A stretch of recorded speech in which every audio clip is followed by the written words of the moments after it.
All right, welcome back to Sunrise. So when you hear coexisting with crocodiles, what comes to mind? Maybe a dog grind me? Well, since 1971, crocodiles have been classified as an endangered protected species in Jamaica. And under Section 6 of the Wildlife Protection Act, it is considered an offense to hunt them or to have it in your possession, right? So this is any part of the animal or even their eggs. All right. Well, recently, footage has been circulating on social media showing men capturing, muzzling, dragging the animals across the shore. Environment officer with responsibility for fauna at the National Environment and Planning Agency, NEPA, Damani Calder, joins us to discuss the matter. Damani, how you doing? Hi, morning. We see these things on social media every now and again, but how common is it that we get reports of these things about, you know, you hear men dragging them and, you know, well, first of all, the prevalence, the common. How common? Unfortunately, it is fairly common. Now we're getting more footage. Everyone has camera phones. Right. There's more virality in videos like that. But it's more common for people to actually encounter crocodiles in areas that are, you know, wetlands or where people live. Right. And not have this type of interaction. There's a crocodile there, and you go about your business. But when these incidents do occur, like I said, the footage gets more I mean, growing up, for me, I've always been of the view that people that will live with crocodile there, they know. It's almost like they know the crocodiles and the crocodiles know them. They know where to go. They know when it is likely that they will be maybe crossing the road, maybe after a period of heavy rain or something like that.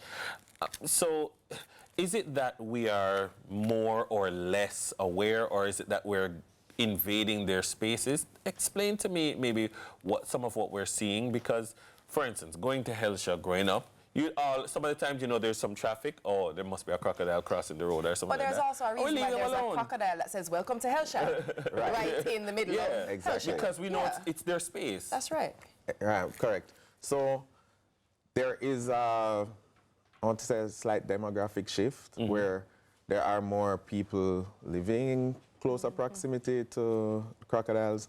There are more people who maybe, like you said, hadn't grown up in that area.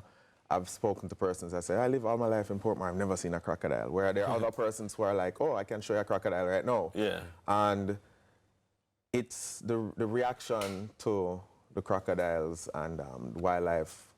Some persons, even though they have grown up with them, when they actually do see one in close proximity, you know, there's a group of people and there's, I want to say, crowd pressure. You know, so sometimes persons decide to act. And there's this misconception that persons on spot should see a crocodile and catch it, and then NEPA will come and take it away. Ideally, we want persons to just leave the animal alone. And make the call. And make the call. Right. In many instances, it's not necessary. So if there's a canal and the crocodile is in the canal, you're not going to trouble it. It's going to it's going to be there. There's fish and other things in the canal. We'll turn around and head back towards the wetland. If one does stray, because that does happen, and it's usually when one is moving from one wetland or a pond or a river to another, they do walk across land, and they end up in your driveway or by someone's door, then we don't just leave that alone, but we advise persons to just call the professionals to come, because as you mentioned, in instances where people, I want to say, the layman or someone who's there just decides to take it on, they're at greater risk for injuring themselves and the animal. You know what I want to get into? I said it a bit when we were discussing this earlier, and I'm going to forever say it. These species, these living things are critically important to our ecosystem. We are not the only people that live on the planet, that being humans. Exactly. There are other species that are critically important to the functioning and balance of existence. Now, crocodiles are indigenous. There's a reason they're on the coat of arms. There's a reason they're protected. How important are they, and why should we not kill them? Why should we not harm them? Let's get into the mindset of it first. Why should we not harm them? Okay, well, as you mentioned, their importance to the ecosystem. So they are, a friend of mine calls them wetland engineers. Yeah. So there are many instances where these larger individuals are, as I mentioned, moving throughout their habitat.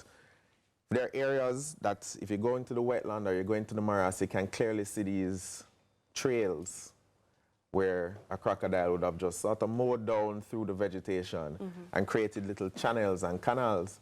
And that helps with wetland connectivity. So it helps with water flow, it helps with the connectivity of fish and crabs, and those are of economic importance. If you want to take it from a purely, you know, human self-serving standpoint, you want the crabs, because crabs go to sea and to reproduce and go to the water to reproduce. You want them to have access.